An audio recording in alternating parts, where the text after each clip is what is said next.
80 se inicia con una transición pactada.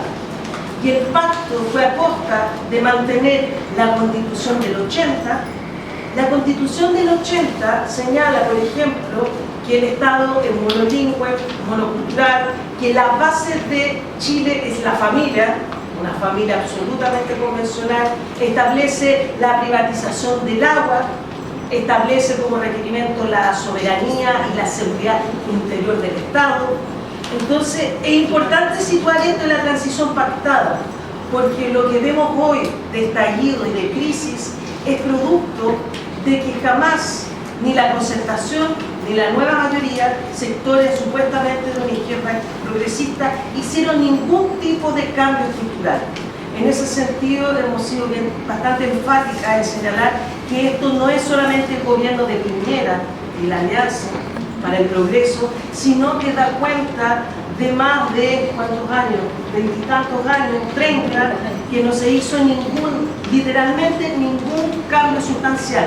Ejemplo, desde el 2011 al 2016, el movimiento estudiantil, su gran lucha fue por una educación pública, gratuita y de calidad, además después desde las feministas también, como una educación feminista no sexista, y lo único que se hizo fue aumentar el sistema de becas, y eso no es gratuidad. Entonces es importante establecerlo de ahí. ¿Qué implicó la democracia pactada? Primero, una democracia supuestamente de acuerdo, pero que inmediatamente invisibilizó. Por ejemplo, en el 89 fue el Tratado del Nuevo Imperial, distintos pueblos originarios se juntaron con ese entonces Patricio Elwin para decirle que ellos apoyaban esta elección si él se comprometía al reconocimiento constitucional de los pueblos y al convenio 169. Les cuento, el convenio 169 recién en septiembre del 2008 fue ratificado y además con una serie de decretos que no permitían, por ejemplo, que se aplicara en casos de conflicto socioambiental, que no tenía ninguna aplicabilidad respecto a resoluciones de los territorios y donde en ninguna parte se reconoció a los pueblos originarios como pueblos. Segundo, se generó un proceso de institucionalización y si uno de los movimientos más potentes contra la dictadura fueron las feministas, se quiso invisibilizar la lectura de crítica patriarcal generando instituciones hacia la mujer donde primó la mirada de la mujer en tanto madre, familiarista absolutamente. Y por otra parte, y esto es muy importante, la intensificación del extractivismo, de la explotación de la naturaleza, se inaugura con Patricio Elwin, con el gobierno de la concertación y la nueva mayoría. El primer gran proyecto mega extractivista, que era una represa hidráulica con bienes españoles, Ralco, se instala en territorio pehuenche, pueblo originario. A unos pocos años después, el siguiente gobierno, Eduardo Frei, Ricardo Lagos, privatizan las sanitarias y en Chile todas las aguas potables son privatizadas. Las aguas subterráneas y las aguas de la cuenca fueron privatizadas con la Constitución del 80 en dictadura, pero las sanitarias son la concertación y la nueva mayoría, funcionando bajo la idea de commodity, de retail, donde los dueños de las universidades eran los mismos dueños de las sanitarias y a su vez eran los mismos dueños de las forestales. Es así que en el 90 nos encontramos con un Chile que hasta el día de hoy, donde el norte, frontera Perú con Bolivia, basado en la gran minería a tajo abierto, contaminando aguas, muriendo gente, en la zona central con lo agrotóxico, donde tenemos el segundo granero más grande de Latinoamérica de Monsanto Bayer, donde justamente nos malalimentan y nos enferman, donde tenemos a la vez en el sur las forestales, donde han arrasado y secado absolutamente los territorios originarios, donde tenemos la piscicultura, el salmón en el extremo sur, con un salmón colorado que ha matado el fondo marino, y ese es el territorio que nos encontramos. Por darle un ejemplo, en Chile, escúchenme bien, el agua es privatizada, donde hay un mercado de agua, donde tú puedes comprar, vender, arrendar o hipotecar el agua. Si ustedes ven el diario El Mercurio, un diario de derecha, en aviso económico sale la venta de los ríos, sale, hoy se vende el río Renato.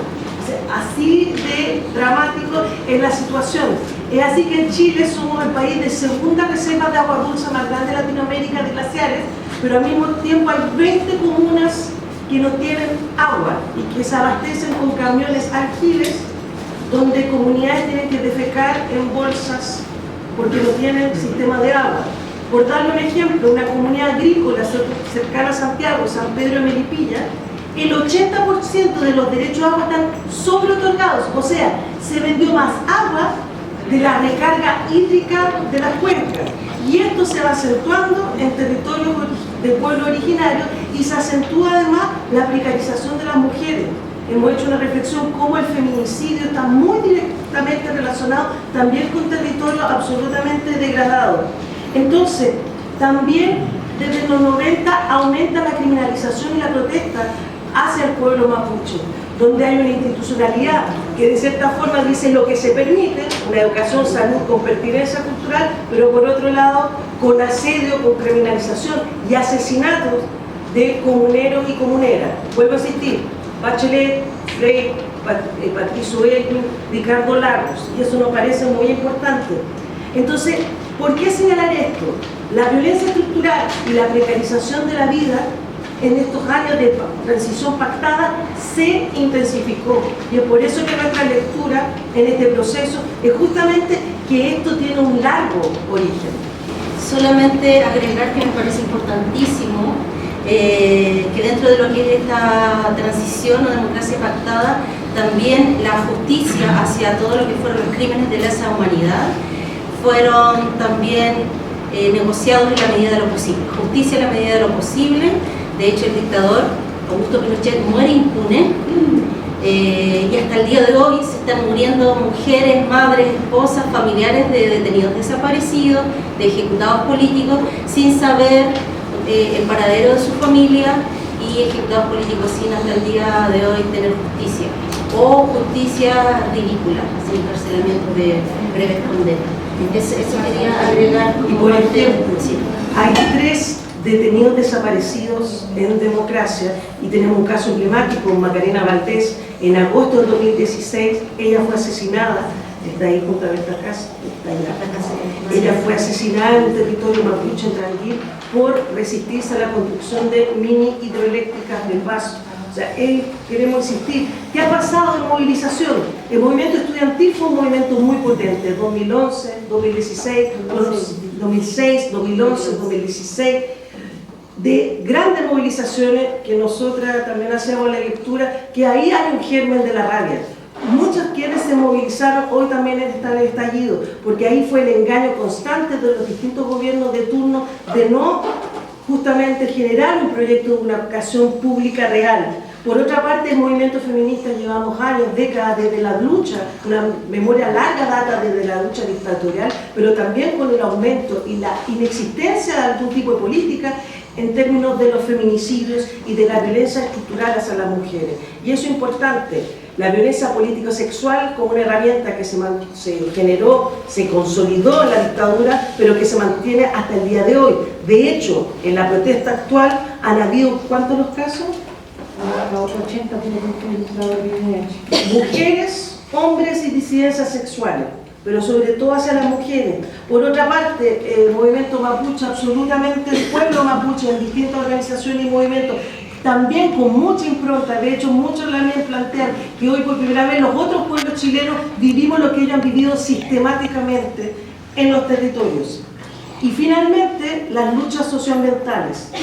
Se logró plasmar la importancia de que el cambio que queríamos es un cambio estructural. El extractivismo, la extracción ilimitada, los monocultivos siguen siendo el pan de cada día en Chile.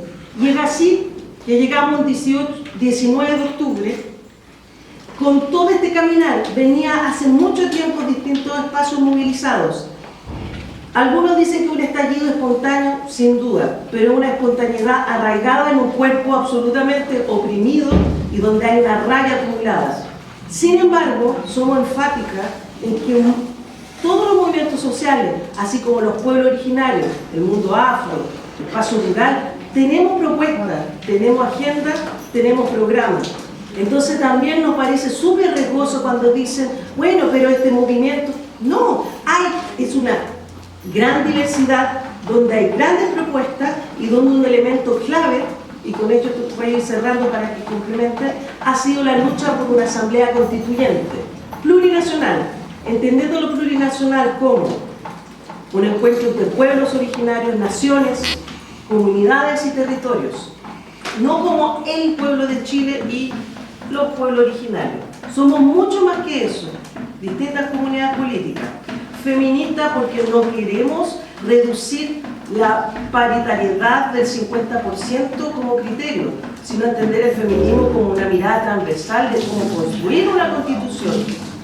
Popular y comunitaria porque entendemos que tiene que ser generada de los territorios.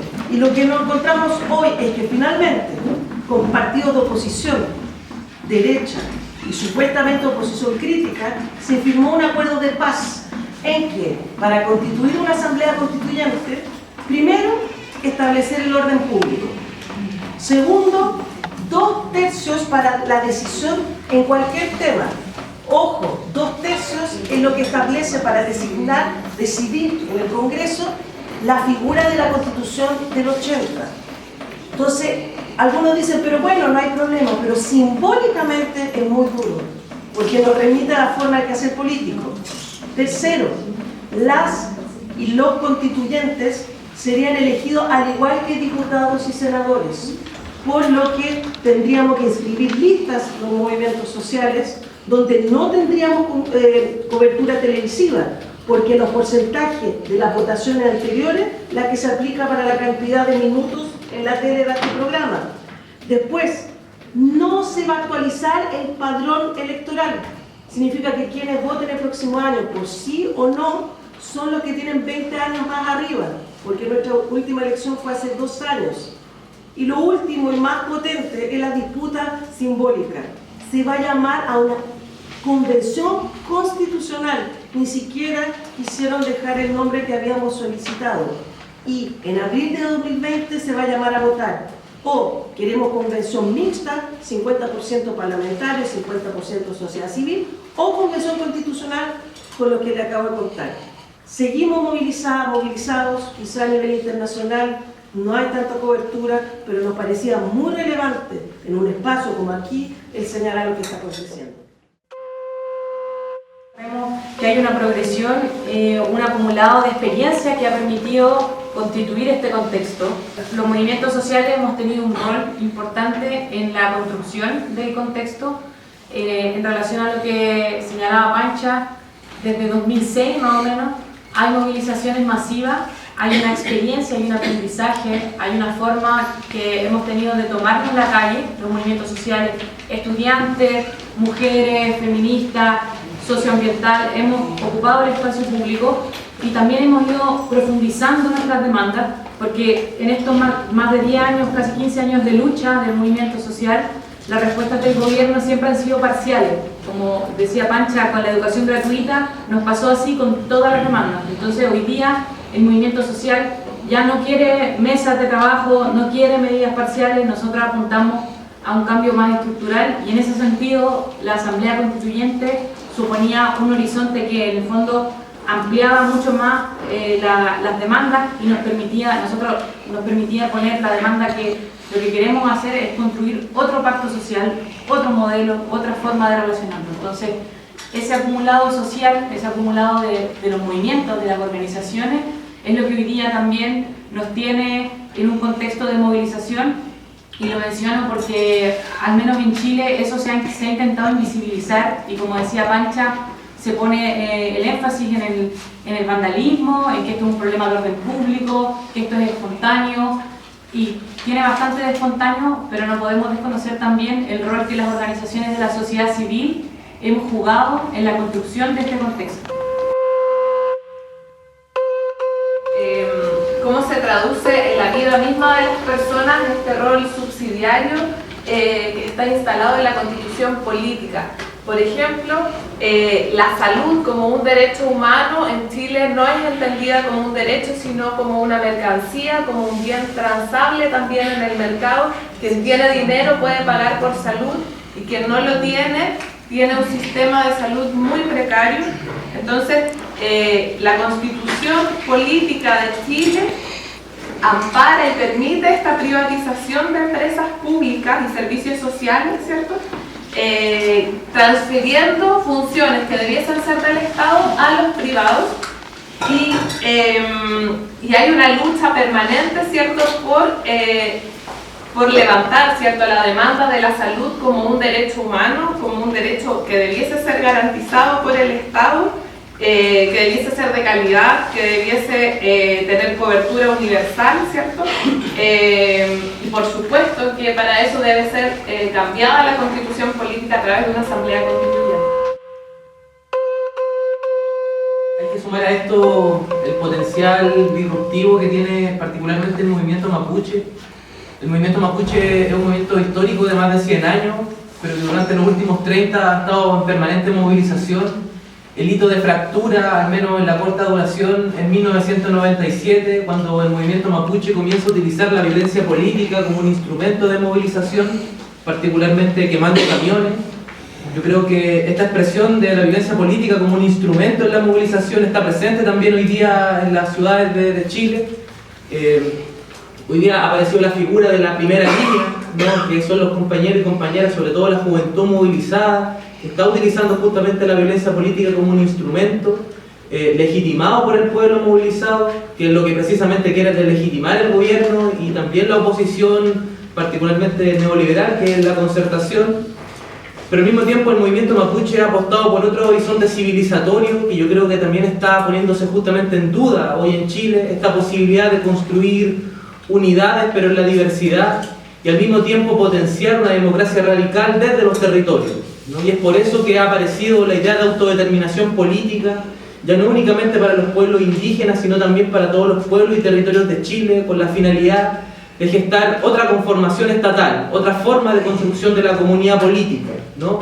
Ya no únicamente desde arriba y desde los partidos, sino desde los cabildos, desde la asamblea, desde los tribunes, que han justamente aparecido y se han multiplicado por las ciudades y por los campos de Chile, ¿no? Yo creo que esto es muy importante porque de alguna manera da cuenta de otra forma de construcción democrática, de radicalizar justamente la democracia desde los territorios, desde los pueblos, por cierto, también desde los cuerpos, y yo creo que esto puede permitir, ¿no?, en últimas, gestar otra democracia en Chile y al mismo tiempo otro horizonte justamente civilizatorio y no quedarnos enclaustrados en las lógicas estatales y partidarias, sino también avanzar hacia la democracia de los pueblos y los territorios.